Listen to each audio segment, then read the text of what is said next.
I remember a conference back in the early 1980s, and you'd said at that time that in 10 years the Soviet Union was going to collapse. And it seemed a little bit outrageous at the time, but in fact that's exactly what happened. And some of the things you're saying now, are you saying them with the same type of conviction that you did back in the early 1980s in terms of your outlook with the Soviet Union? Well, I'm not a fortune teller, but I like to look at what I think are the facts and draw logical conclusions, even if they're not conclusions that are particularly pleasant to draw. Because like everybody else, I like good times more than I like bad times. Good times are more fun than bad times, and they tend to be a lot less dangerous. But, you got to recognize that we're just part of history, and there have been wars and depressions and all kinds of terrible things that are part and parcel of history. What did Gibbon say? He said, history is little more than a catalog of the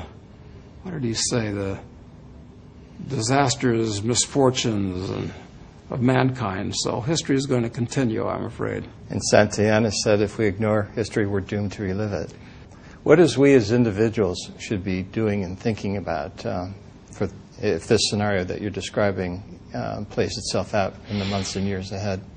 Well, I'm going to operate on the assumption that the U.S. is going to be the epicenter of this coming earthquake.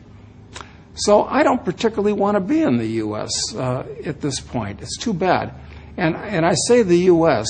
because as far as I'm concerned, America, which is an idea, and it was an excellent idea, a unique idea, America is dead and gone. It's been replaced by the United States. And the U.S. is just another one of 200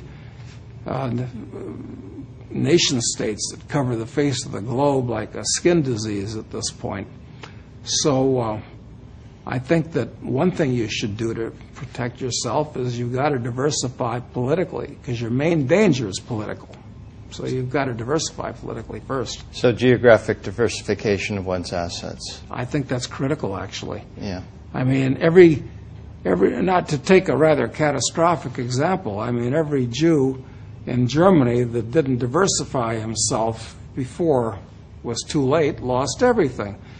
Every Russian that didn't diversify himself before the 1920s lost everything. Every Vietnamese that didn't do it before 1975 lost everything. It's constantly happening. Every Cuban that didn't do it before 1959 lost everything.